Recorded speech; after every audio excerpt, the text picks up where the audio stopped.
నంద్యాల జిల్లా డోన్ ప్రభుత్వ ఆసుపత్రిలో బాలింతతో పాటు నవజాత శిశువు మృతి చెందిన ఘటన తీవ్ర విషాదాన్ని మిగిల్చింది. ఈ ఘటనపై వైద్యుల నిర్లక్ష్యమే కారణమంటూ కుటుంబ సభ్యులు సిపిఐ నాయకులతో కలిసి ఆసుపత్రి ఎదుట ఆందోళనకు దిగారు. డ్యూటీలో గైనకాలజిస్టు వైద్యులు అందుబాటులో లేకపోవడం, సరైన వైద్యం అందించకపోవడం వల్లే ఈ విషాదం జరిగిందని కుటుంబ సభ్యులు ఆరోపించారు. వారికి మద్దతుగా సిపిఐ నాయకులు ఆసుపత్రి ఎదుట నిరసన చేపట్టి బాధ్యులపై కఠిన చర్యలు తీసుకోవాలని డిమాండ్ చేశారు. సిపిఐ జిల్లా కార్యదర్శి రంగనాయుడు మాట్లాడుతూ, గతంలో కూడా ఇలాంటి ఘటనలు చోటు చేసుకున్నాయని, ఆసుపత్రి యంత్రాంగం నిర్లక్ష్యంగా వ్యవహరిస్తుందని ఆరోపించారు. బాధ్యులపై చర్యలు తీసుకోకపోతే పెద్ద ఎత్తున ఉద్యమం చేపడతామని హెచ్చరించారు.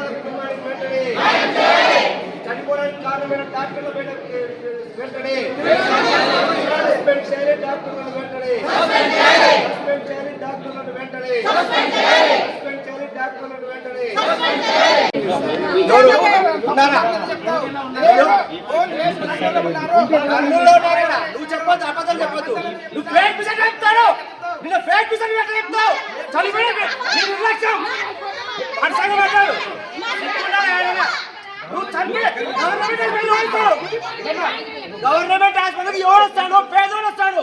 ఆ పేదోడికి నువ్వు చూపిస్తే ఎవరు వస్తాడు? శుద్ధ చేయించి సంపేపించి నీ మీద అంత కేసు పెట్టాలా? ఇప్పుడు నీ మీద అంత కేసు పెట్టాలా? ఎప్పుడు వచ్చింది లేకుండా రండి. నేను డీసీఎంఎస్ పిలిచండి, మీరు డీసీఎంఎస్ పిలిచు. ఎవడో పిలిచే అధికారి నీకు పై అధికారి నీతో మాట్లాడే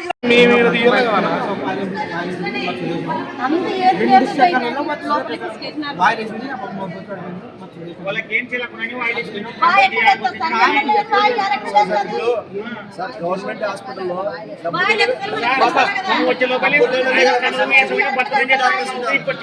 కర్నూలులో వీళ్ళ డ్యూటీ డాక్టర్లు మేము కర్నూలులో ఉండి లేదా సార్ నర్సు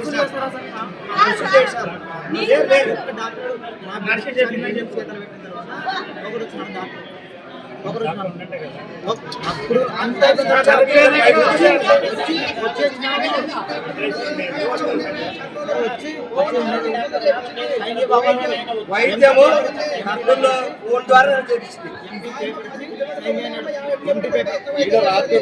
చెప్తాను రెండు కలిపి దానికి ఒక నిర్ధారణ అధికారి ఆమె డీటెయిల్ రిపోర్ట్ ఇస్తారు. దాని మీద చర్యలు నిర్లక్ష్యం ఉందా ఇది ఒక్కటేనే కాదు. బాధితుల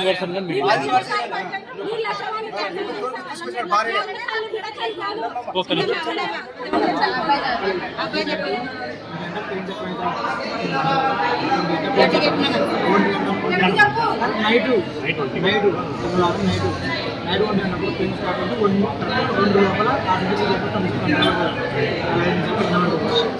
లోపల అయింది.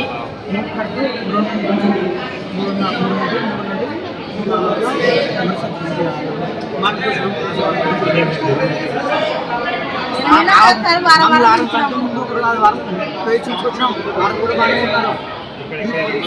ఇక్కడ బయట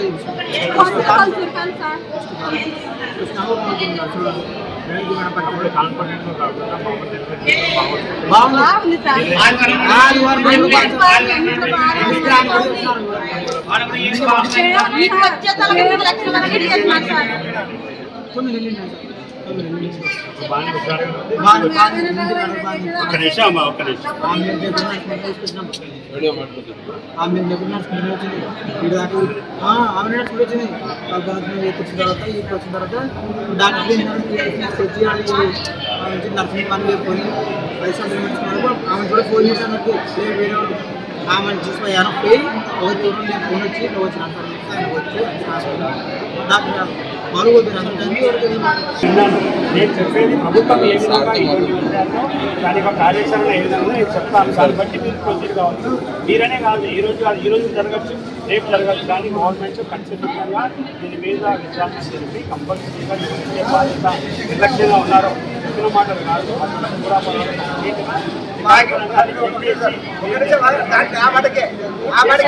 సీసీ కెమెరా అరేంజ్ చేసి ఎవరు బాధ్యత?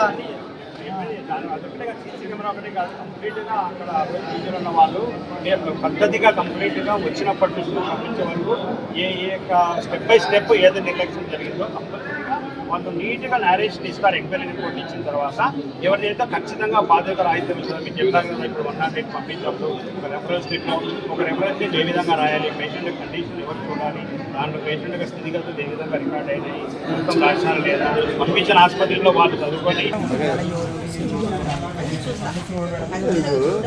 మాకేమంటే సూపరింటెండెంట్ గారి మీద ఇక్కడ ఉన్నటువంటి గైనకాలజీ మాధవి గారి మీద డ్యూటీలో లేకపోయినా డాక్టర్స్ డ్యూటీలో ఉన్నట్టు చెప్తున్నారు. నర్సులు డెలివరీ చేశారనేది ఎక్కడ లేదు, ఆమె ఎట్లా అవగాహన ఉంది తెలుసు. కానీ ఇప్పుడు ప్రత్యక్షంగా ఉన్నాడు మేడం. మాకు ఇప్పుడు మళ్ళీ ఆయన ఏమన్నాడు, చనిపోయింది కూడా సూపరింటెండెంట్ గారు ఫేక్ వార్త అన్నాడు. వాట్సాప్లో మేము చెప్పలే, వాట్సాప్లోనే సెండ్ చేసినాడు. చనిపోయినది ఫేక్ చనిపోయి ఏం జరిగిందని కనుక్కోకుండా చనిపోయింది కూడా ఫేక్ అంటే సీసీ కెమెరాలో నమ్మకం లేదు మేడం. వాళ్ళ మీద మేడం చెప్తారా మీ మీద మాకు రెస్పెక్ట్ ఉంది మేడం. ఎందుకంటే మేము కంప్లైంట్ చేస్తాం, రాసి ఇచ్చినాం. అతను ఎవరు సూపరింటెండెంట్ పూర్తిగా నిర్లక్ష్యం కారణంగా విధులకు వచ్చిన వాళ్ళు హాజరైతున్నారు. డ్యూటీ డాక్టర్ ఇక్కడ ఉన్నాడా లేదా, అసలు నర్సులు డెలివరీ చేయడం ఏంటి మేడం? అసలు మీరు పోయే లోపల అరలు ఉంటాయి కూడా తెలియదు మేడం.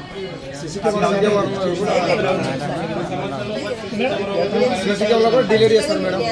ఎంటీ పేపర్ మీద ఎవరికి అంటే ఎప్పుడు ఇప్పుడే కాదు ఎప్పుడు ఇబ్బంది జరగకుండా చూసేదానికి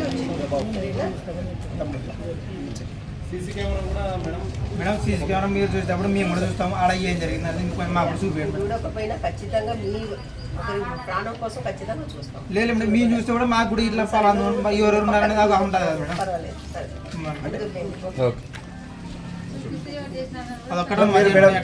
ఎందుకంటే మీరు సమాచారం జిల్లాధికారి వచ్చారు, మీకు విన్నవించడం మా డ్యూటీ. మా బాధనంతా మీకు చెప్తాం. మేడం నెక్స్ట్ ఇట్లాంటి సిచ్యువేషన్ ఇంకొక ఆడపిల్లకి రాకూడదు. ఖచ్చితంగా ప్రయత్నం చేస్తాం కూడా. ఓకేనా? ఖచ్చితంగా మీరు ఎల్లోపు చెప్తారు మేడం. ఇది ఎంక్వైరీ చేయొద్దు. ఇప్పుడు టైం మేము మేడం మిమ్మల్ని పదే డిస్టర్బ్ చేయలే కదా. మీరు ఒక వారమా, 2 రోజుల, 3 రోజుల, 1 రోజా అనేది మాకు ఒక మాట చెప్తే మేము ఇద్దరు ఉండండి, నేను చూస్తా. ఫస్ట్ రికార్డు మీకు ప్రిలిమినరీ ఇన్ఫర్మేషన్ ఇస్తాను, తర్వాత మళ్ళీ ఎంక్వైరీ కండక్ట్ చేసి మీకు ఇస్తాను. నా భార్య పిల్లవాడ 1 గంటలకు ఆ పిల్లలకి ఏం స్టార్ట్ అయినాయని డోర్లో ఒకటి 2 లోపల చూసినాము. 2:30 లోపల డెలివరీ చేసినాను. డెలివరీ చేసిన తర్వాత ఇప్పుడు ఓపీ రాసుకునే వాటికి 45 తారీఖు ఓపీ రాసుకునే లేదు, భార్య చనిపోయిందని నర్సులు చేసినారు. ఒక డాక్టర్ లేడు, ఎవరు లేరు. 3 నర్సులు ఉంటే 3 నర్సులు డెలివరీ చేసి లేదు బ్లీడింగ్ అయిపోయింది, ఇట్లా ఫిక్స్ వచ్చినాయి, బతికి అవలేదు, దాని డాక్టర్ తోటి నర్సులు ఆపరేషన్ చేయడమే ఆ పెద్ద ఆవేదం. ఎవరు చెల్లి మాకు డాక్టర్ లేవు, ఏంటని మాకు అర్థం కాక ఎట్లా సార్ చనిపోతే చనిపోయా ఈ ఆపకుండా కదన్నా బతికేయండి అని అడిగితే కూడా లేదు బాబు కర్రలు ఎత్తుకోమని మా చిన్నగా ఎవరు లేరు డాక్టర్లు అని కర్రలు తీసుకుపోతే కర్రలు వేసిన తర్వాత లేడు బాబు మా చెట్టు పడిపోయింది, చనిపోయే అవకాశం మీ భార్య నమ్మకం లేదు. ఇంకా ఇంటికి మొత్తం అన్నీ తక్కువైపోయినాయి, పలిసి పిల్లలు పడిపోయింది అని చెప్పి లోపలికి వేసే లోపల చనిపోయి మళ్ళీ బయట చూసి మేడం లేదు చనిపోయింది అని చెప్పింది.